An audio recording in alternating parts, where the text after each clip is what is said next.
도시락은 SK가 그 전국에 29개 센터를 지금 운영하고 있는 사회적 기업에서 공급하고 있는 결식아동을 위해서 설립한 사회적 기업에서 만든 도시락이고요.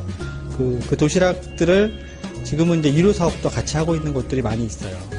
약소한 음식이고 또 좁은 장소이긴 하지만 좁기 때문에 더 가까이 앉아서 옆에 있는 사람들하고도 얘기할 수 있을 것 같으니까요. 그 준비한 음식들 또 음료수 또 옆에 있는 사람들과의 만남들을 즐겨주시고 이런 만남들이 여러분들이 하시는 일들에 있어서 보다 더 좋은 기회나 네트워킹이 되기를 간절히 바라겠습니다. 끝나는 시간까지 그 즐거운 시간이 되길 바라고요. 제 말은 여기서 마치도록 하겠습니다. 감사합니다. 사람들이 모여서 세상을 바꿔가고자 하는 우리들의 모임이라는 뜻으로 세상의 날 지었습니다. 많은 소개 사실 저희 팀장님께서 다 해주셔서 제가 더 드릴 말씀은 없고요. 오늘 무엇보다 저희 네트워킹은 그냥 연사분들 뵙기만 하는 게 아니라 연사분들과 만나고 또 여기 계신 분들 중에서 지금 사회적 기업가분들이 숨어 계시고 투자를 하고자 하시는 분들도 숨어 계시고요.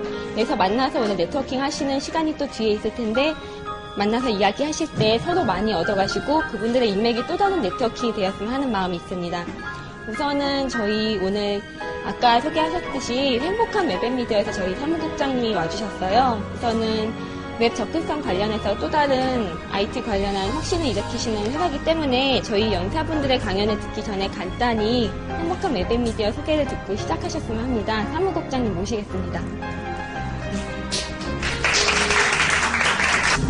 네, 안녕하세요. 저는 행복한 웹미디어의 핵심 가치는 사회적 가치 추구를 통해서 지속가능한 행복을 만들고 함께 나누는 기업을 표방하고 있고요. 저희 주요 목표는 IT 교육, 즉 취약계층들에 대한 IT 교육을 지원하고 있고요. 웹 접근성 개선 사업, 현재 저희가 주력 사업으로 하고 있는 거고요. 이거는 이제 뒤에도 좀 더 자세히 설명드리겠지만 장애인 차별금지법이 내년 4월달에 본격적으로 발효됨으로써 일반 기업들도 웹 접근성 지침을 준수하게끔 법제화되고 있고요. 거기에 따라서 각종 웹사이트들, B2C 사이트나 B2B 사이트들도 웹 접근성을 감안한 그런 개발들이나 개선이 진행되어야 될 예정입니다. 현재 모바일 어플리케이션 관련된 내용도 진행을 하고 있습니다. 현재 아트센터 나비 쪽이랑 캘린더 관련된 것들을 같이 좀 기획을 하고 있고요. 벽화 그리는 사업을 지원하고 있는 사회적 기업에 대해서 웹사이트 홈페이지를 구축해주는 사업을 진행을 하고 있고요. 관련돼서 저희가 같이 사업을 하고 있는 사회적 기업, 행복농원은 이미 녹색재생이나 이런 쪽에서 웹사이트 구축 관련된 지원을 할 예정이고요. 취약계층 청소년들을 위해서 여름방학을 통해서 IT 교육도 같이 CNC랑 공유해서 진행할 예정입니다. 또 하나는 비장애 청소년들에게 웹 접근성에 대한 체험 프로그램을 통해서 장애인들이 어떻게 정보를 접근하고 또 왜 웹 접근성이 돼야 되는지 이런 부분들을 같이 체험할 수 있는 프로그램들을 기획하고 있습니다. 이 부분은 현재 자월드 쪽에서 수행하고 있는 웹 접근성 개선입니다. 현재 한국형 웹 접근성 지침 2.0을 기반으로 해서 장애인들이 같이 프로젝트를 참여를 하고 있고요. 웹 접근성은 첫 번째는 인식의 용이성입니다. 모든 컨텐츠가 사용자가 인식할 수 있어야 된다는 얘기고요. 이게 뭐냐면 색약자들이나 그다음에 시각장애인들도 어떤 웹에 들어왔을 때 콘텐츠의 내용들을 쉽게 인식할 수 있어야 됩니다. 만약 장애인들 같은 경우는 그림이 있을 때 이 그림이 무엇을 의미하는지 대체 텍스트가 제공이 돼야 되고요. 그 다음에 어떤 멀티미디어가 제공이 되고 동영상이 나왔을 때 사람들이 얘기하는 것들을 자막으로 제공하든가 대체 텍스트로 해서 설명을 달아줘서 그분들이 이해할 수 있게 이렇게 진행을 하고 있고요. 두 번째는 운영의 용이성입니다. 일단 마우스 없이 키보드로도 쉽게 접근할 수 있는 그런 환경이 구성이 돼야 될 거고요. 그래서 현재 웹 접근성 개선에 대해서 내년 4월부터 법이 발효되기 때문에 일반 기업까지 이미 공공기업이나 대학교 이런 부분들은 이미 발효가 돼서 지켜지고 있는 부분입니다. 하반기부터는 이 사업이 본격적으로 진행될 예정이고요. 또 관련돼서 저희들이 나름대로 컨설팅 관련된 내용들도 준비를 하고 있고 향후 유지보수 관련된 솔루션들 개발을 하고 있는 상황입니다. 웹사이트를 구축하면서도 웹 접근성이 위배되지 않게 구현하고 그다음에 소셜 네트워킹 관련된 트위터나 페이스북 관련된 마케팅까지 지원을 하고 있습니다. 그다음에 하이브리드 앱까지 관련된 사업들을 계속 진행하고 있고요. 이건 사업 실적입니다. 그래서 웹사이트 개발과 웹 접근성 개선, SNS 이벤트, 모바일 어플리케이션 개발 관련된 업무들을 수행을 하고 있습니다. 네, 이상입니다. 네, 감사합니다. 열정적으로 말씀해 주셔서 감사합니다. 저희 이번에 이제부터가 진짜 강연이라고 보시면 되고요. 아마 연사분들의 강연 기다리셨을 거예요. 첫 번째 연사분은 지금 저희 세팅을 하고 계시는 평론하신 송하준 대표님이십니다. 나눔나우의 대표시고요. 북 관련된 커뮤니티 북나눔나우에서 시작된 회사의 대표시고요. 아마 사회적 기업가 포럼 페이스북을 그리고 웹페이지를 많이 아실 것 같아요. 사회적 기업 관련돼서는 온라인 거의 최대 페이스북 팬을 가지고 있는 팬페이지라고 보시면 됩니다. 네, 안녕하세요. 나눔나우의 송하준입니다. 네, 저희는 커뮤니티가 2개의 커뮤니티를 운영하고 있는데요. 첫 번째는 북나눔나우라고 책을 읽는 독자일 뿐만 아니라 사랑을 실천하는 것을 즐기는 분들이 모여있는 커뮤니티입니다. 그래서 이렇게 보시는 바처럼 그 책 얘기만 하는 게 아니라 댓글 이벤트를 통해서 책을 기증하는 거를 해왔어요. 그래서 작년 말부터 올해 초까지 한 3,000여 건 기증했었던 것 같아요. 이런 것들을 하는 거고, 그래서 페이스북하고 트위터 하면은 약 2만 명 정도 되는 커뮤니티고요. 두 번째 커뮤니티가 오늘 잠깐 설명해 주셨던 사회적 기업가 포럼이에요.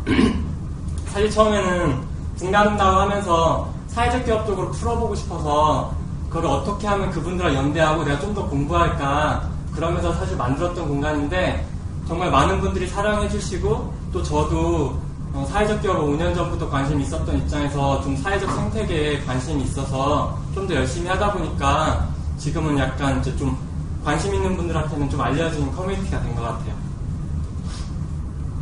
사회혁신에 대해서 우선 얘기를 해야 될 것 같아요. 저희가 온라인 커뮤니케이션을 이렇게 했습니다 하는데 니네 그거 사회혁신 아니잖아 그럴 수 있잖아요. 그래서 저희가 생각하는 사회혁신이 뭐냐면요 이런 거예요. 사회 구성원이 필요로 하는 것을 줌으로써 그들의 삶을 근본적으로 변화시키는 게 저희는 사회혁신이라고 보고 있거든요. 그래서 예를 들면 오늘 거를 구분해서 본다면은 우리 사회적 기업가한테 소셜미디어가 주어졌을 때 그 사람들을 통해서 세상을 변화시킬 수 있다면은 소셜미디어가 유의미한 거겠죠? 그래도 잘 모를 것 같아가지고 간단하게 한 장만 더 준비해봤어요. 이제 요거는 응응코에이라고 그 살균되고 뭐 그래가지고 우리 이슬만 마시면은 마실 것 같은 우리 소녀시대도 마실 수 있는 정수기예요. 그리고 저쪽은 또 SK가 적정지수라고 또 유명하시죠? 그래서 생명에 지장을 받을 수 있거든요. 근데 저거를 이제 라이프 스트로라고 하는데 저걸 끼고서 이렇게 물을 흡입하면은 이제 그 삶의 이제 그런 뭐랄까 전염이나 이런 거로부터 위험을 방지할 수 있는 거예요. 기술적으로 보면 이쪽이 첨단이고 약간 편해지기는 하죠. 하지만 그렇게 특별히 달라지는 것 같진 않아요. 소녀시대를 봐서 좀 좋긴 한데 근데 제 3세기 애들이 저 라이프 스토리를 가짐으로써 생명을 지키고 그 삶의 터전을 읽어갈 때 그들의 세상이 바뀌고 그들이 자라서 같이 우리가 살아가는 이 지구가 바뀔 거라고 저희는 생각하거든요. 그게 저희가 생각하는 사회혁신입니다. 그래서 지금부터 온라인 커뮤니케이션이 세상을 바꿀 수 있을까? 이 가능성에 대해서 4개의 영역으로 구분해서 살펴보도록 하겠습니다. 첫 번째는 가치 전파예요. 사회적 기업가분들 되게 많이 우리의 가치를 알리고 싶어하고 하시잖아요. 근데 소셜미디어가 중요한 의미는 바로 이런 건 것 같아요. 이게 뭐냐면은 이게 발언권이죠. 우리가 예전에는 권력이 있거나 자본이 있거나 그래야지만 언론 권력이 돼서 일방적으로 개인들한테 어떤 의사를 전달하고 우리는 일방적으로 그거를 흡수할 수밖에 없었어요. 하지만 지금은 우리 스스로가 얘기를 할 수 있잖아요. 그래서 지금 페이스북 평균 친구 수가 그 통계로 보면 226명 정도 되거든요. 트위터 팔로워 수가 195명 정도 돼요. 그럼 평균 200명 정도는 넘는 거죠. 그럼 만약에 예전에 우리가 매일 친구 200명한테 단체 문자를 보내는 거예요. 그랬다면 어땠을까? 맨날 나 있잖아 사회적 가치에 대해서 나 이런 거를 생각하고 있어. 그리고 너 밥은 먹었니? 나 오늘 점심 스파게티 먹었는데 크크. 막 이런 거 했다고 생각해보세요. 그러니까 그게 불가능하잖아요. 그러니까 예전에는 뭐 설날이나 추석날, 뭐 새해 복 많이 받으세요. 이 정도 얘기를 우리는 해왔었던 것 뿐이죠. 근데 지금 우리는 맨날 우리의 가치관을 얘기할 수 있고 내가 오늘 무엇을 하고 있는지를 얘기할 수 있어요. 이건 사회적 기업과 굉장히 중요한 의미를 가질 겁니다.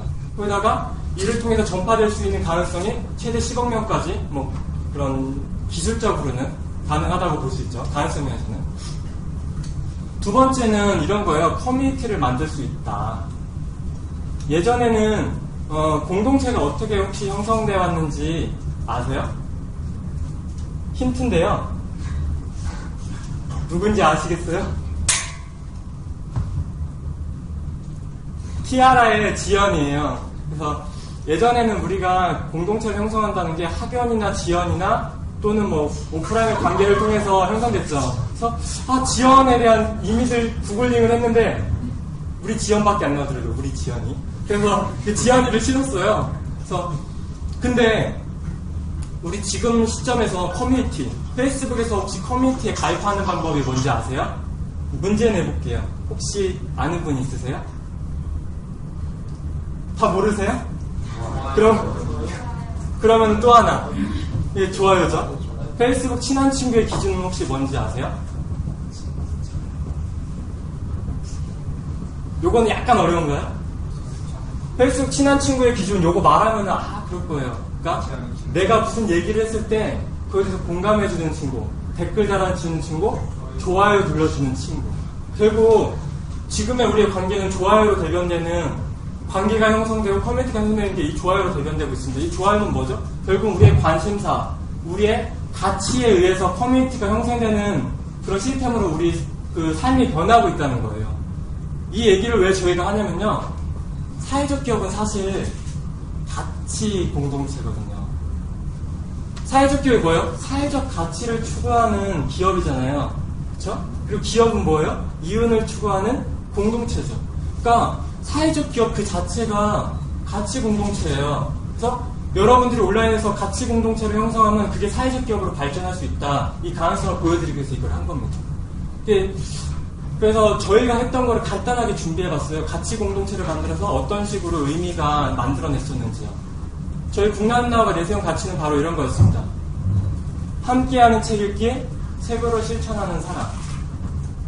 그래서 이렇게 아까 잠깐 보여드렸던 이런 것처럼 출판사한테는 마케팅에 효과를 주겠다고 책을 기부받는 약정을 받고요.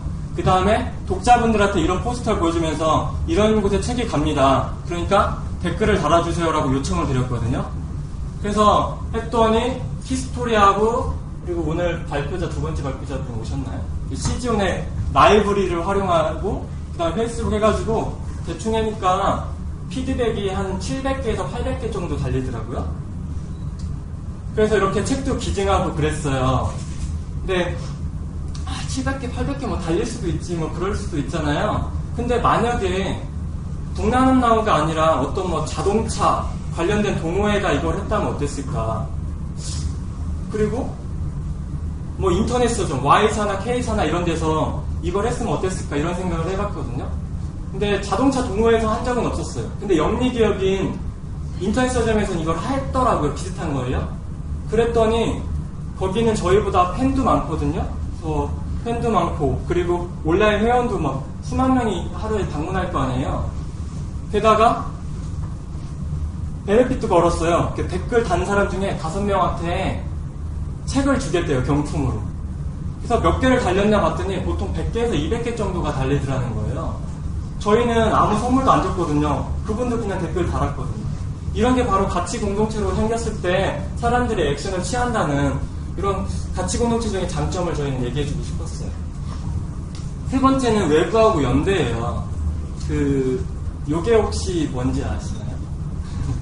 이게 되게 유명한 단체들도 있고 뭐 더 유명한 단체들도 있고 뭐 그런데요.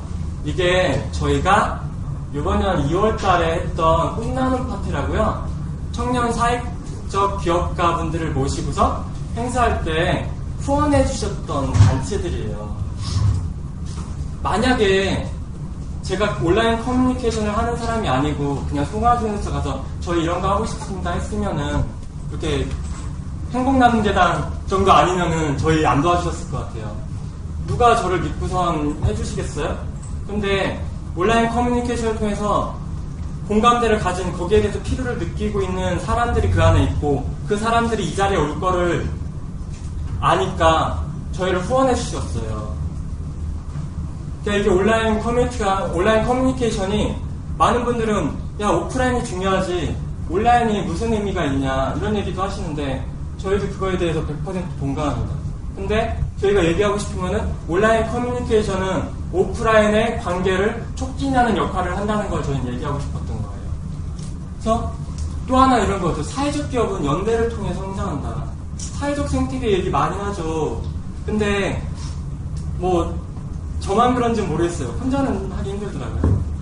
근데 우리는 혼자 할 수 있어도 사실은 같이 해야 돼요. 그렇죠? 그래서 온라인 커뮤니케이션은 그 개인과 만나는 것도 있지만 기업과 기업이 만나는 것도 있거든요. 그래서 B2B 시장, B2B에 되게 강한 툴이에요. 그 소셜미디어가요. 그래서 그런 식으로 온라인 커뮤니케이션이 활용할 수 있다는 얘기를 좀 해주고 싶었어요. 그리고 마지막 주제인데요. 오늘 제가 얘기하고 싶은 것 중에 가장 어쩌면은 하고 싶었던 얘기인 것 같아요. 이게 뭐냐면요. 제가 한번 읽어볼게요. 보이시나요, 다? 플랜 A는 거의 항상 실패한다. 시장에서 검증받지 않은 혼자만의 가정을 사실로 전제한 탓이다. 이게 미국의 창업 전문가인 랜디 코미사라는 분이 하신 얘기거든요. 여기서 말하는 플랜 A가 뭐냐면요. 지금 여기 오신 분들 대부분 사업을 지금 시작하신 분이나 아니면은 이런 걸 하고 싶다는 생각 갖고 계시잖아요. 지금 여기 지금 갖고 계신 그 머릿속에 있는 초기 사업 계획서 있죠? 그게 플랜 A예요. 근데 제가 악담을 하고 싶은 건 아닌데 그 제가 단언컨대 코미사가 단언컨대 그 사업의 90% 이상은 실패한답니다. 왜 그런지 좀 이따 다시 볼게요. 네. 그리고 요거를 잠깐 한 번 더 보고 요거까지만 보고 얘기 드릴게요. 이게 혹시 뭐를 형성한 건지 아시겠어요? 이게 뭐냐면은요, 멘토의 역할을 형성한 거거든요. 우리가 멘토에 기대하는 건 이런 거잖아요. 내 앞길을 밝혀주고 내가 갈 방향을 알려주는 사람. 저 같은 경우도 사업을 시작할 때부터 지금까지 많은 분들한테 멘토링을 받아왔고 그렇거든요. 그런데 제가 그분들에 대해서 좀 나쁜 얘기를 하는 건 아닌데요. 제가 항상 감사하면서도 멘토는 사실은 한계가 있어요. 멘토는 우리한테 최고의 답을 줄 수 있는 건 아니에요, 사실. 그리고 그분들이 아시는 거, 그리고 이해하는 걸 바탕으로 조언을 해주시는 거거든요. 만약에 멘토분이 나보다 내 사업에 대해서 더 잘 알고 있어. 그렇다면은 나 사업하면 안 되죠. 그거부터가 문제 아니에요? 그렇죠? 그런데 우리의 사업에 대해서 잘 알고 있진 않지만 우리의 사업에 대해서 더 잘 평가해 줄 수 있는 사람은 하나 더 있어요. 그게 뭐냐면요. 시장이에요. 고객들은 우리의 사업에 대해서 옳고 그르고를 아니고 좋고 나쁘고로 이미 평가해 주시거든요. 이 얘기를 왜 하냐면요. 가치 공동체. 이게 좀 순서가 바뀐 거예요, 사실. 많은 분들이 사회적 기업이 제품을 판다고 생각하시는데 요즘은 사회적 기업뿐만이 아니라 일반 기업조차도 제품이나 서비스를 가져간 가치를 파는 거거든요. 그러니까 여기 계신 분들이 온라인을 통해서 커뮤니케이션을 하세요. 나는 이런 가치관을 갖고 있습니다. 저는 이런 사업을 준비하고 있습니다. 했을 때 그게 공감, 좋아요를 얻고 그런다고 치잖아요. 그럼 그 사업은 제가 볼 때 성공 확률이 굉장히 높아요. 근데 온라인에서도 그게 안 되잖아요. 그러면 그 사업은 아마 조금 힘들 거예요. 그래서 이 부분을 온라인 커뮤니케이션 할 때 잘 시도해봤으면 좋겠다, 테스트해봤으면 좋겠다. 그런 관점에서 이거를 제가 중시해서 담아봤습니다. 이제 마지막 정리를 할게요. 제가 두서없이 이런저런 얘기를 했는데요. 이거를 총 정리해서 보면 이 얘기였어요. 같이 한번 읽어주실래요? 온라인 커뮤니케이션은 나 중심의 가치 공동체를 만들어줍니다. 당신은 이 공간에서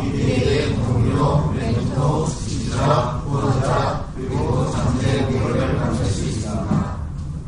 우리는 우리를 통해 세상의 긍정적 변화를 만들어 나갈 수 있다고 믿습니다. 네, 저희가 얘기하고 싶은 건 바로 이거였습니다.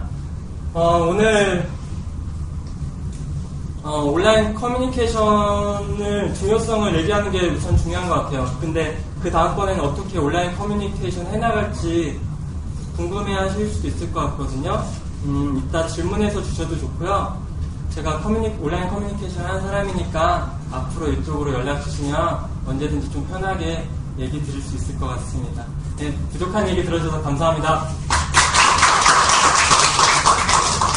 아까 보셨을 때 그 가치라는 단어 보셨을 거예요. 그러니까 저희가 사회적 기업을 하다 보면, 아니 사회적 기업 지원을 하다 보면, 비즈니스 모델을 고민하다 보면, 또는 온라인 소통을 고민하다 보면, 어떻게 하면 좀 더 잘 팔 수 있을까, 비즈니스 잘할 수 있을까를 고민하다 보면 가치라는 그 중심에 대해서 잊을 때가 많은데, 홍화진 대표님은 미팅을 할 때마다 그 가치를 되게 잡아주시는 눈이 있어요. 특히 온라인 커뮤니케이션 아까 하신 그 과정을 봤겠지만 사람들이 왜 반응을 하는지, 사람들이 정말 마음으로 반응하는 게 어떤 건지가 그냥 비즈니스이기 때문이 아니라 아까 말한 그 책 하나도 K사 Y사 다 할 수 있는 거를 왜 나눈다고 할 수 있었는지, 왜 북나누 나누었는지가 그 사람들이 정말 원하는 가치를 온라인에서 끌어내는 방법을 아시는 분이었다는 마음이 들어서 이 자리에 더 모시게 됐을 것 같고요. 되게 많이들 아실 거예요. 시즈온 저희 또 김범민 대표님 소셜벤처 대회에서 1등 하셨던 화려한 전력도 가지고 계시고, 또 온라인 댓글 문화에 대한 개선을 위해서 또 라이브러리를 개발하셨던 그런 대표님이십니다. 지금 시간이 많이 지나서요. 우선 대표님 강의를 듣고 진행을 하려고 하겠습니다. 모시겠습니다. 네, 반갑습니다. 김범진입니다. 제가 느꼈을 때는 쉬운 주제는 아니라고 생각을 했습니다. 이제 온라인 커뮤니케이션이라는 말 자체도 좀 어렵고, 사회혁신이라는 말도 좀 어려웠는데, 저희는 이제 온라인에 댓글 전문 소프트웨어를 개발하고 있고요. 아시는 분도 있고, 모르시는 분도 있겠는데, 그래서 회사 안에도 개발자분들이 많이 있습니다. 그래서 저희가 개발하면서, 온라인에 웹 기반의 소프트웨어를 개발하다 보니까, 우리가 느꼈을 때는 어떤 점들이 되게 중요했나, 만약에 온라인을 통해서 사회혁신이 일어난다면 어떤 요소들이 핵심이 될까, 그럼 필수로 고민해봐야 되는 요소들일까, 그런 것들을 좀 생각을 해봤습니다. 저희 회사에 대한 소개나 저희 회사가 만들고 있는 라이브리라고 하는 소셜 댓글에 대한 설명은 뺐거든요. 시간이 없기 때문에. 그래서 저희는 그냥 그 커뮤니케이션 인터페이스를 만드는 회사인데, 이제 저희가 개발한 댓글창을 뭐 언론사나 정부 기관이나 블로거들이나 많은 데서 나누나도 사용하고 계시고, 많은 곳에서 사용하고 있습니다. 그래서 제가 정리해봤는데, 첫 번째로는 아까도 대표님 여기 먼저 하실 대표님께서 말씀해 주셨지만 사용자 가치가 이제 가장 제일 먼저 고민해봐야 될 요소다라고 적었고, 두 번째는 이제 아이덴티티, 사용자 아이덴티티에 대한 거, 그리고 세 번째는 인터페이스, 그리고 네 번째는 그 해당 온라인 커뮤니케이션이 갖게 되는 사회적 자산, 그리고 마지막에는 타일 중심화, 이렇게 5가지 요소를 좀 뽑아봤습니다. 그래서 5가지 요소들에 대해서 제가 왜 이걸 중요하다고 생각하는지 좀 말씀드릴게요. 첫 번째는 사용자 가치에 대한 건데, 그 온라인의 특성이 있다면은 그 유저라고 하죠. 온라인 서비스 업체가 커스터머라는 표현을 쓰진 않습니다. 대부분 우리의 온라인 소프트웨어나 커뮤니케이션 하는 사람을 유저라고 지칭하는데, 일반적으로 유저가 훨씬 많고, 그 중에서 커스터머가 일어나죠. 예를 들면은 뭐 어떤 서비스를 게임이나 서비스를 이용하다가 그 중에 뭐 5%나 10%가 뭐 유료 아이템을 구매한다든가, 만약에 제가 뭐 예스입사에 자주 방문을 하지만 책을 꼭 사는 건 아니죠. 예스입사라는 서비스를 이용하는데 그 중에 가다가 책을 구매하기도 하기 때문에, 일반적으로는 유저가 더 큰 개념이고, 모든 온라인 커뮤니케이션의 중심은 이제 유저한테 있다고 보게 되는 거죠. 특별히 그 유저가 여기 사용자 가치 제가 인파워먼트라고 표현했는데, 유저가 힘을 가지게 서비스를 구현해야 된다는 거거든요. 근데 그 힘이라는 게 뭐가 있겠냐, 다양한 힘이 있죠. 근데 저는 대표적으로 위키피디아를 뽑거든요. 저 어렸을 때만 해도 두산동화 대백과사전 뭐 70만 원씩 주고 집에 사놨고, 그 고급 정보를 얻기 위해서는 돈을 지불했어야 됐죠. 근데 위키피디아 같은 경우에는 다들 아시겠지만 고급 정보를 접하는 데 있어서 뭐 인터넷만 연결되면은 무제한으로 액세스할 수 있죠. 그러니까 정보에 대해서 어느 누구나 뭐 소득에 대한 거든 지역에 대한 거든 언어에 대한 거든 계층 차별 없이 누구나 고급 정보를 접할 수 있게 되죠. 그렇기 때문에 뭐 단순히 알 권리를 충족하는 걸 떠나서 교육이나 지식이 만들어내는 그 계층 구조 자체를 없애게 되는 거죠. 그래서 그 사용자가 근데 위키피디아가 그렇게 할 수 있었던 이유는 위키피디아가 만약에 두산동화 대백과사전처럼 돈을 주고 자기들 데이터를 사왔으면 그렇게 못했을 거예요. 돈을 주고 사왔으면 돈을 받고 정보를 팔아야겠죠. 근데 그렇게 하지 않고 여기에 정보 자체를 올리는 사람도 일반 대중이 하게 만들었죠. 사람들, 너네들 대중이 와서 너희들이 알고 있는 지식을 올리고 와서 지식을 습득하는 것도 마음대로 해라. 그런 플랫폼을 만듦으로써 사용자는 이제는 어느 누구도 뭐 집에 저런 대백과 사전 없다고 내가 알고 싶은 정보를 알 수 없다고 해서 고민하는 사람은 없잖아요. 그런 유저한테 파워를 줬다고 생각을 하고요. 그리고 또 하나는 이건 사실 웹의 온라인은 아니지만은 포토샵 같은 것도 마찬가지로 보는데 포토샵이라는 소프트웨어 툴을 이용하는 사람은 자기가 그림을 잘 그린다고 생각을 해요. 실제로는 그 포토샵이라는 프로덕트나 서비스를 이용하는데도 불구하고 내가 힘을 갖고 있다고 생각을 하는 거죠. 그래서 온라인 커뮤니케이션이나 그 커뮤니케이션에 들어가 있는 서비스를 혹시 여러분들이 기획을 하실 때는 반드시 그 사용자한테 힘을 줘야 되는 거죠. 이 사용자가 우리 사이트에 오면은 슈퍼맨이 되는 거예요. 뭔가 내가 어떤 힘을 갖게 되고 능력을 갖게 되는 거죠. 그래서 라이브러리 같은 경우도 단순히 이게 저희가 이제 만든 라이브러리한테 끝났는데 단순히 이제 악플을 줄이는 것도 문제가 그 이슈였지만은 그 사용자가 전에는 표현의 자유가 되게 중요한 가치임에도 불구하고 함부로 표현할 수 없었어요. 왜냐면은 잘못 표현하면은 뭐 검찰이나 경찰이 잡아갔기 때문에 추적이 되기 때문에. 근데 라이브러리 안에서는 그 사람들이 그냥 자기가 하고 싶은 걸 하면 되죠. 굳이 실명을 밝히지 않아도 돼요. 물론 트위터나 페이스북 안에 실명 연동이 되어 있기 때문에 간접적으로 실명이 나가는 거지 그걸 강제하지 않는 거죠. 두 번째 요소는 정체성인데요. 되게 최근에 들어서 있는데 2010년도 넘어서부터 여기 보시면 이제 1인 1계정이라고 써놨는데 어떤 특정 서비스를 거의 모든 지구 인류가 갖고 있었던 적이 없었거든요. 그쵸? 어떤 민간 기업의 회원은 대부분의 지구인들이 공유하고 있는 거. 뭐 페이스북도 대부분이라 할 수는 없는데 뭐 트위터나 한국에서도 네이버 계정은 거의 모든 인터넷 인구가 갖고 있죠. 뭐 2,900만 명 되니까. 그리고 뭐 페이스북이나 트위터 같은 것도 거의 모든 사람들이 특정 인터넷 서비스의 계정을 갖고 있다 보니까 연결될 수 있는 거죠. 모든 사람들이. 전에는 뭐 프리첼이라고 하면은 프리첼을 쓰는 사람이 있고 안 쓰는 사람이 있고 원클릭도 쓰는 사람이 있고 안 쓰는 사람이 있는데 지금은 거의 대부분이 쓰게 되는 거죠. 거기다가 그 다들 가지고 계시겠지만 뭐 스마트폰 같은 경우에는 대부분 무제한 요금제를 쓰시잖아요. 그러면은 365일 접속되어 있는 상태이기 때문에 저 김범진이라는 사람이 여기 지금 동빙고독에 존재하는 저랑 지금도 제 스마트폰에는 페이스북 알람이 오고 있겠죠? 늘 언제든지 온라인에 저가 같이 존재하게 되는 거죠, 듀얼로. 그리고 저만 있는 게 아니라 저 주변 사람들도 다 존재하게 되는 거죠. 그래서 이렇게 1인 1계정이 만들어졌기 때문에 사람들이 이 계정 안에다가 또 다른 저를 만드는 거예요. 온라인상의 또 다른 나. 근데 이 또 다른 나는 오프라인의 저하고 꼭 일치하지는 않아요. 사실 오프라인의 자아에 대해서도 내가 과연 누구인가, 나 정체성에 대해서 정의하는 건 굉장히 어려운 일인데 온라인도 마찬가지입니다. 온라인에서도 사람들이 끊임없이 온라인상에 자기 계정을 어떤 형상화하려고 해요. 아바타화하려고 하고 그리고 거기다가 자기가 나의 어떤 일상이나 나의 생각이나 이런 것들을 남김으로써 나라는 자아를 만들게 되죠. 그래서 그런 게 이제 전에는 블로그나 미니홈피에서 이제 트위터나 페이스북으로 넘어가고 있는데 이런 이제 자기 스스로 정체성을 만들려는 그런 습관 자체가 이제 대부분 쉬운 데서 많이 기인합니다. 그래서 되게 단순한 거죠. 사람들은 계속해서 더 쉬운 서비스를 찾아가고 있어요. 자기 자신의 자아를 담아놓을 그릇인데 더 쉽게 쓸 수 있는 서비스. 블로그는 왠지 글을 길게 써야 될까 좀 어렵잖아요. 근데 뭐 트위터 같은 거는 그냥 뭐 찍찍 140자면 되니까 훨씬 쉽게 할 수 있는 거죠. 그래서 이렇게 이제 사람들이 온라인에서 정체성을 형성하려고 하는 굉장히 강한 욕구가 있습니다. 그래서 심지어 여러분이 설령 온라인이 뭐 완전 실명 기반이라 할지라도 온라인의 그 실명 아이덴티티가 오프라인하고 동일할 거다라고 가정하시면 안 돼요. 분명히 다릅니다. 그런데 사람들이 여기서 이제 자기 자아를 왜 나타내냐 되게 여러 가지 이유들이 있어요. 굳이 온라인에다가 왜 내 거를 내가 남기지?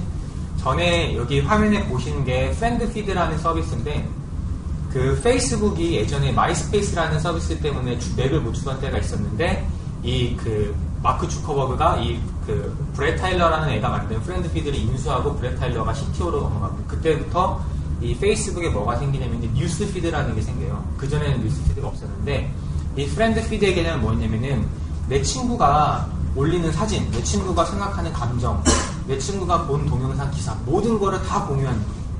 그래서 처음 나왔을 때는 사람들이 이게 뭐야? 왜 내 걸 공유해? 이게 내가 밥 먹으면 밥 먹은 거지. 짜장 먹었다고 알리고 뭐 사진 찍었다고 알리고 그럴 필요가 전혀 없음에도 불구하고 하는 거거든요. 페이스북에 처음에 뉴스피드가 생겼을 때는 사용자 반발이 엄청났어요. 왜 나는 민용피처럼 내 사이트에 와서 내 사진을 보는 건 괜찮은데 내 사이트에 오지도 않았는데 왜 내 정보를 남기지? 그래서 반발이 엄청 났다가 지금은 아무도 이상하게 생각하지 않죠. 되게 일상화된 건데 사람들이 나의 이야기들과 나의 사상과 정체성을 공유하는 가장 첫 번째 이유는 허영심 때문입니다. 내가 이렇게 유명한 사람하고 내가 이 정도야 그래서 뭐 그런 게 작용하는 거죠. 나는 오늘 뭐 8만 원짜리 안심 스테이크를 썰 수 있는 정도의 사람이다. 이런 걸 계속 어필을 하는 거죠, 자기 스스로. 그리고 페이스북 뭐 스마트폰 애플리케이션 보면은 뭐 알람이 막 계속 와요. 뭐 10개, 20개 쉼 새 없이 오죠. 뭐 심지어 제 친구는 그냥 아무 생각 없이 라인 누른 건데도 저한테 뜨잖아요. 누가 나를 라인 눌렀다. 그러면 저는 뭘 느끼냐? 내가 이렇게 사회에 속해 있구나. 나는 혼자가 아니구나. 오프라인상에서는 설령 혼자일지라도 온라인상에서는 속해 있다는 심리적인 안정감을 얻고 그것 때문에 계속 내 거를 공유하고 안정감을 얻기 위해서 그러한 동기들이 원래 나타나고 있죠. 그리고 이제 또 저랑 동일한 관심사를 갖고 있는 친구를 만났습니다. 예를 들면 뭐 트위터에다가 트위터 바이오에다가 뭐 낚시 좋아한다고 써줄 수도 있지만은 뭐 페이스북도 자기 기호를 쏠 수 있잖아요. 그럼 제가 낚시 좋아한다고 했는데 제가 갑자기 어떤 좋아하는 여자가 있어서 말을 못 걸고 있는데 그 친구의 페이스북 계정에도 낚시를 좋아한다고 써있는 거예요. 그러면은 갑자기 엄청난 동질감이 형성이 되죠. 말 걸 수 있는 거리가 생기고. 그리고 마지막으로는 이제 자기 기억이나 추억을 다이어리처럼 보관하기 위해서. 그래서 이러한 사람들의 사회적 동물로서의 욕구가 온라인상에서 계속 자기 거를 뭔가 표출하게 만들어내고 있습니다. 그래서 저희는 이제 악성 댓글과 관련해서 댓글 관련한 사업을 하고 있으니까 라이브러리 안에서도 나타나는 사람들의 페르소나들이 굉장히 다양해요. 만약에 뭐 어떤 네이트 판에서 실명으로 댓글을 달 때 하고 저희 같은 라이브러리하는 SNS 제 실명이 아닌 뭐 트위터 계정으로 댓글을 달 때 행동을 할 때 하고 또 만약에 뭐 리니지 같은 온라인 게임에서는 또 만약에 제 캐릭터가 여자일 수도 있거든요. 그럼 여자처럼 행동해요. 가서는 뭐 오빠 뭐 아이템 하나 주세요. 여자 행동하죠. 또 어디 가면은 마치 내가 딴 사람인 것 마냥 사람들이 계속 온라인에서 가면을 바꿨습니다. 그래서 오프라인하고는 전혀 다른 굉장히 모든 사람들이 다중격적인 형상을 나타나기 때문에 우리 서비스 안에서 우리 커뮤니티 안에서는 어떠한 정체성을 사람들이 지향할 것인가를 미리 설계해야 되는 거죠. 그런 거를 물론 사용자들이 마음대로 풀 수도 있게 할 수 있지만은 이게 서비스가 잘 되려면 미리 예상을 하고 방법을 좀 이끌어 가줘야 되는 거죠. 세 번째로는 저렇게 이제 형성된 정체성의 사람들이 서로 이제 커뮤니케이션을 하죠. 근데 커뮤니케이션은 접전으로 인터페이스라고 하는데 사실 인터넷은 온라인은 굉장히 제한적인 인터페이스를 가지고 있습니다. 이것도 다 평면이잖아요. 그렇죠? 일단 평면이죠. 평면이고 사이즈가 뭐 스크린은 크지만은 뭐 스마트폰은 뭐 3인치도 있고 4인치도 있고 10인치도 있고 15인치도 있고. 근데 우리 사람은 보통 이런 3차원 공간에 존재하는데 온라인 세상은 그렇지 않아요. 평면상에 존재해요. 뭐 3D 안경 써도 평면이죠. 그렇기 때문에 굉장히 매니플레이션을 많이 합니다. 그러니까 의도할 수 있는 어떤 여기 우리 서비스 안에 들어온 사람이 어떤 커뮤니케이션 하게 유도할 수 있습니다. 대표적으로 기존에 이제 라이브러리가 나오기 전에 일반 댓글창 같은 경우에 온라인 뉴스에서 댓글을 달려면 뭐 해야 되냐면 회원가입을 해야 돼요. 대부분 회원이 없으니까. 회원가입을 하면은 약관 동의 약간 읽어보지도 않았죠. 읽어보지도 않았는데 읽어봤다고 동의하죠. 그리고 뭐 주소 넣고 휴대폰 번호 넣고 그걸 하다가 그렇게 절차가 많고 클릭 수가 많으면 어떤 현상이 일어나냐? 사람들이 댓글을 안 답니다. 안 달죠. 그럼 누가 댓글을 다냐? 그 수많은 장벽을 넘어서 댓글을 다는 사람이 누구겠어요? 그런 이제 극단주의자들이죠. 댓글 달리면 안 되냐? 야, 니가 임마 니 빨갱이 막 하고 이제 오는 거예요. 그러니까 이 공간 안에는 극단적인 좌우의 극단, 그런 그 뭐 경제소득이 많은 사람과 적은 사람, 그런 극단적인 내용들만 계속 충돌하게 되니까 온라인이라는 기술 자체는 커뮤니케이션하기 좋은 기술인데 정반대 현상이 나타나는 거죠. 양극단화가 되는 거예요. 실제로 뭐 어떤 뭐 그 이슈에 대해서는 뭐 다음 아고라 같은 특히 게시판 같은 구조에서는 시간이 지날수록 무조건 싸우기만 합니다. 중도 의견은 더 침묵하게 돼요. 무서워서. 그게 반복되게 되죠. 그래서 이제 특히 인터페이스, 그 디자인적인 인터페이스뿐만 아니라 그 안에서 클릭 한번, 버튼의 사이즈, 색상 이런 것들 모든 게 다 고려가 돼야 되는 거죠. 그래서 아마 한국 사람들이 제일 많이 가는 사이트가 네이버닷컴이겠죠. 그래서 우리는 되게 이걸 아주 익숙하게 이용을 하고 있는데 실제 만약에 제가 네이버닷컴을 좀 바꿔봤어요. 대충. 그래서 뭐 검색창이 여기 있죠. 검색창이 여기 있고 뭐 로그인 되면 또 여기 있어요. 근데 검색창은 여기 있는데 검색 버튼은 저 오른쪽 하단에 있어요. 그러면은 여기를 클릭해서 여기를 클릭하면 실수할 수도 있죠. 이쪽 영역에 있는 컨텐츠들이 더 클릭이 많이 되겠죠. 그래서 굉장히 이 그 평면 안에 있기 때문에 제한적이 되고 그 보시면 아시겠지만 이제 인터넷 언론사들이 있잖아요. 인터넷 언론사들이 아젠다 세팅을 하는 기제는 되게 간단합니다. 폰트 사이즈를 키우죠. 폰트 사이즈를 키우면은 이게 내가 우리 언론사 생각하는 아젠다다라고 얘기를 하는 그게 되는 거죠. 그래서 어느 때보다도 이런 그 우리가 UX라고 하는 또는 UI라고 하는 사용성이나 디자인에 대한 그 온라인 커뮤니케이션 연관성이 굉장히 높아진 것 같습니다. 뿐만 아니라 꼭 이게 이런 어떤 화면에만 제한되진 않습니다. 최근에는 또 기술이 많이 발달하고 센서의 가격에 싸져서 여기 보시는 밴드는 저희랑 나이키랑 같이 만든 건데요. 이제 라이브리 같은 경우에는 뭐 트위터, 미투데이, 페이스북 같은 SNS를 지원하거든요. 그러면은 그 나이키 밴드를 차고 키오스크에서 자기 라이브리 계정을 입력을 해놔요. 그런 다음에 얘를 찍으면은 얘를 키오스크에서 찍으면은 화면에 보신 것처럼 제가 현재 있는 위치가 페이스북으로 포스팅이 돼요. 그래서 오프라인에 제가 물리적으로 여기 존재하는데 제가 여기서 어떤 행위를 하고 있다는 거를 온라인으로 실시간으로 알릴 수 있게 되는 거죠. 이 밴드 하나로. 그래서 화면에 보시는 건 이제 나이키랑 같이 축구 선수들 축구하는 걸 했던 건데 얼마든지 응용 가능. 단순히 이거를 뭐 어떤 뭐 놀이공원이나 그런 데서 공연장에서 응용할 수도 있지만은 이러한 기술을 가지고 어떻게 풀어낼지는 그건 이제 우리의 몫이죠. 그리고 이제 특히 인터페이스 같은 경우는 조금만 벗어나자면은 그 인터페이스 디바이스가 우리가 PC는 뭐 터치패드도 있고 키보드도 있고 마우스도 있잖아요. 그런 걸 대신해서 저의 생각을 기계한테 전달하죠. 그런 것뿐만 아니라 최근에 이렇게 뭐 제가 생각을 하면은 이 네파의 데이터베이스가 있어요. 이게 하이테크가 아닙니다. 제가 생각을 하면은 이 생각이 만약에 제가 계속 왼쪽을 생각을 해요. 왼쪽을 생각할 때 나온 네파를 수집을 해서 왼쪽이라고 정의를 하고 밥 먹고 싶다 할 때 나온 네파를 밥 먹고로 정의를 하는 거죠. 그런 다음에 저 머리에 네파 생각만으로 뭐 워드 타이핑을 하거나 그 마우스로 움직이거나 많이 발전했죠. 장애인분들이 많이 쓰고 계시긴 한데 이렇게 인터페이스가 계속 발전을 하고 있다는 거. 물론 이런 거 같은 경우는 이런 그 네파 기계의 제일 큰 단점은 사람 생각이 이렇게 단순하지 않습니다. 굉장히 복잡하고 정신없거든요. 이걸 생각해서 저거 생각했다? 그러니까 그런 게 있죠. 그래서 이제 인터페이스를 잘 설계해야 된다는 거.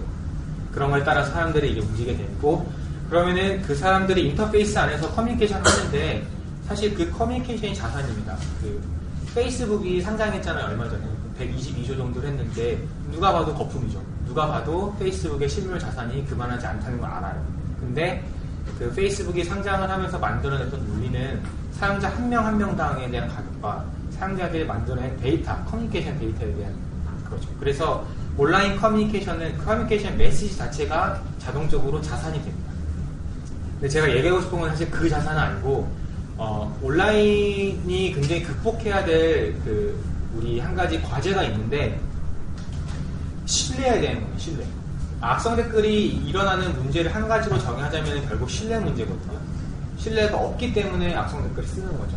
마찬가지로 온라인상에서 신뢰가 형성되지 않기 때문에 생겨나는 부작용들도 많고, 근데 이제 왜 신뢰가 생겨나지 않냐, 온라인에서 생겨나기 어려운데, 첫 번째는 사람 간의 신뢰가 생긴다는 거는 시간이 걸리거든요.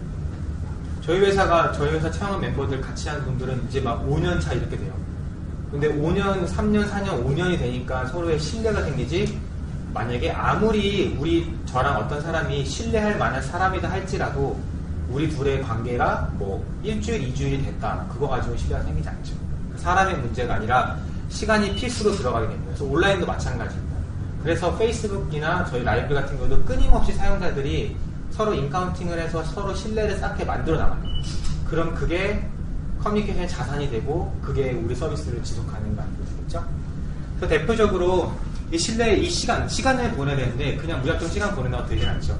공통 영역을 찾아야 됩니다. 페이스북 같은 경우가 여러분이 좋아하는 공연, 스포츠 스타 이런 거를 입력하라고 하는 이유가 다른 게 아니라 같은 관심사를 가지고 있는 사람들을 그 people you may know에 추천해주기 때문에 계속 만나라는 거죠. 그러면은 제가 만약에 어떤 여기 홍길동 사람하고 전혀 모르다가도 뭐 저는 IT 회사니까 여기도 IT 회사래요. 그럼 갑자기 서로 신뢰가 생기죠. 작은 신뢰가. 그런 겁니다. 그래서 자기의 뭐 지연이나 학연뿐만 아니라 관심사, 좋아하는 배우 등등 모든 어떠한 영역이든 공통된 게 있으면 신뢰가 형성이 되기 때문에 커뮤니티 안에서 공통 관심사를 서로 발견할 수 있게 조금 구조적으로 만들어 주거나 신뢰가 생기는 맥락인데요. 이제 커뮤니티마다 워낙 차이가 있으니까 저희 같은 경우에 댓글 시스템이니까 저희 같은 경우를 보자면은 저희 라이브의 맥락은 기사에 의존합니다. 기사 컨텐츠가 이 사람이 댓글을 다는 컨텍스트를 만들어 주거든요. 그렇기 때문에 뭐 정치 기사일 수도 있고 경제 기사일 수도 있고 따라 댓글의 내용이 달라지고, 그럼 정치이면은 뭐 진보냐 보수냐의 프레임에 따라서 또 달라져요. 당연히 같은 맥락에 놓여 있는 사람들은 신뢰가 더 잘 형성이 됩니다. 그래서 이제 이런 반복되는 행위들 이런 것들을 계속해서 사용자가 온라인 안에서 신뢰를 만들어줘야 되는데 저 신뢰를 확보한 소셜 네트워크가 넥스트 페이스북이 되겠죠. 몇 가지 사례를 준비해봤는데요. 제가 준비한 사례들은 저 사용자 신뢰가 있기 때문에 성공한 온라인 서비스들입니다. 화면에 보시는 거는 에어비앤비라고 해서 B&B가 이제 브레이크퍼스트 앤 베드인데 그러니까 제가 만약에 집이 비어요. 제가 오하이오에 사는데 오하이오 제 방에 뭐 그냥 한 층이 비는 거예요. 그럼 제 방을 매물로 내놔요. 매물이 아니라 렌트를 내놔요. 근데 뭐 하루 그냥 7만원, 8만원 내놓는 거죠. 어차피 비어 있으니까. 그러면은 여기 와서 쓰는 거예요. 저한테 7만원을 주고. 그걸 온라인으로 구해낸 건데 저는 처음에 이게 되게 말이 안 된다고 생각했던 게 그 사람이 내 집에 와서 불을 지르거나 저도 내 집에 어떤 물건이 있는지 잘 모르거든요. 근데 뭐 훔쳐간다거나 그러면 어떡하지? 라는 생각을 했죠, 당연히. 근데 지금 벌써 에어비앤비는 전 세계에서 가장 많은 룸을 가지고 있는 메리어트 체인보다 더 많은 룸을 확보하고 있어요. 근데 자기들의 룸이 아니라 사람들의 아름아름 모아진 그런 공유되어 있는 룸이죠. 근데 이 에어비앤비에 딱 보셔도 아시겠죠? 신뢰가 핵심이에요. 그러니까 제가 집주인이면 우리 집에 오는 사람이 어떤 불량배일지 뭐 하는 사람인지 모르기 때문에 불신하기 때문에 문제가 생기고, 또 저희 집에 오려는 사람은 이 사람이 집주인이 어디 방 안에 숨어있다가 칼로 찌르지 않을까, 이 집이 사진이라고 다르면 어떡하지? 그런 불신들이 있으면 서비스가 안 되는 건데, 그렇기 때문에 이 에어비앤비 안에서는 지금 여기 화면이 없는데 집 주인하고 그 집을 예약하려는 사람들의 SNS 프로필을 다 보여주고 혹시 중간에 뮤추얼 프렌드가 있으면 그것도 보여줘요. 신뢰를 갖게 하려고. 그리고 이미 한번 이 서비스를 한 번, 두 번 이용해서 좋은 평점을 받은 사람을 더 먼저 우선순위로 뽑게 해줘요. 그러니까 제가 우리 집에 누가 올지를 모르게 돼 있습니다. 우리 집에 신청한다고 무조건 오지 않아요. 그래서 그래서 끊임없이 여기 동영상에 나오는 게 우리는 사람들의 선함을 묻는 거예요. 그래서 그런 신뢰를 쌓았기 때문에 만들어진 대표적인 모델인 것 같고, 이거는 스킵할게요.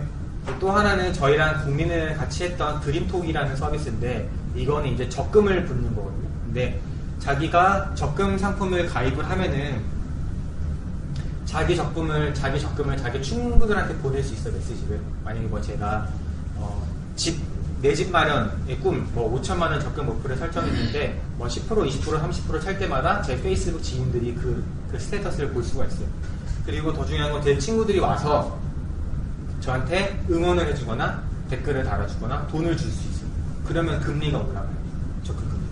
근데 이런 거 같은 경우도 처음에 서비스를 기획을 했을 때는 진짜 국민은행이 보수적인 곳이기 때문에 이게 뭐냐, 이게 말이 되냐. 사람들이 내 금융 정보를 왜 남한테 공개하겠으며, 공개를 했다고 해서 그 사람이 설령 내 친구를 할지라도 와서 뭘 하겠냐, 돈을 주겠냐, 혹은 뭐 응원을 해주겠냐, 그런 불만들이 많았는데 지금은 뭐 아주 잘 되고 있습니다. 아마 국민은 앱 같은 거 보셔도 서비스가 잘 돼서 앱맵 메인으로 나오고 있거든요. KBTV.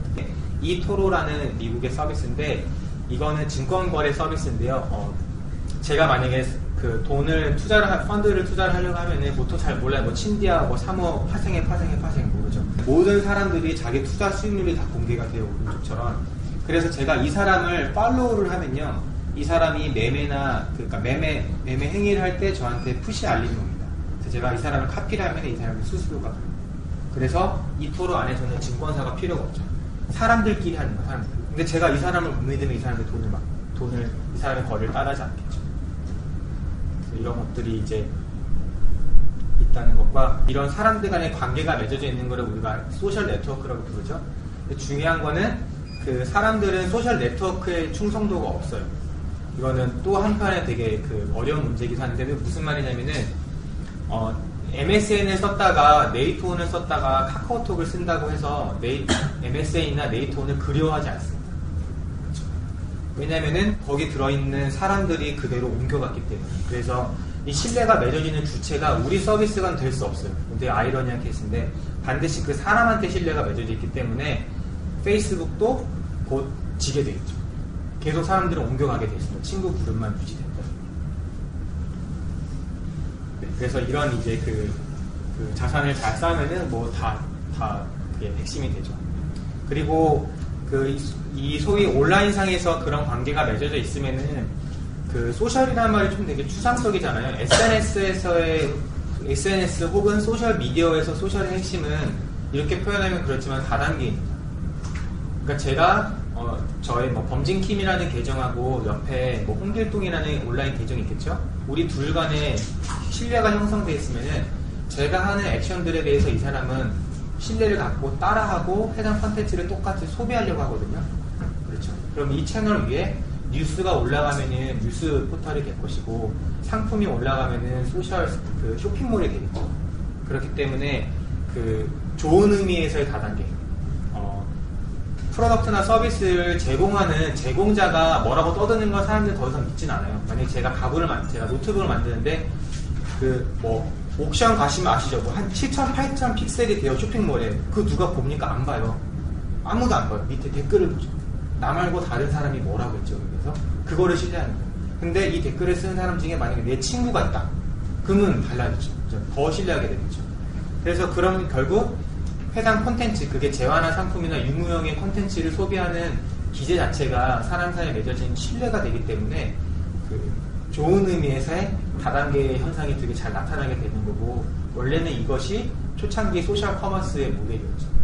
싸게 많이 산다는 그런 의미가 아니라 내 주변 사람들이 소비한 걸 바탕으로 나도 소비한다. 그러니까 소비자가 MD가 되는 거죠. 그래서 아직도 이런 소셜 에셋이나 이런 부분에 대해서는 발전할 게 온라인 커뮤니케이션에 많이 남아있다고 생각됩니다. 그리고 마지막 요소는 탈중심한데요.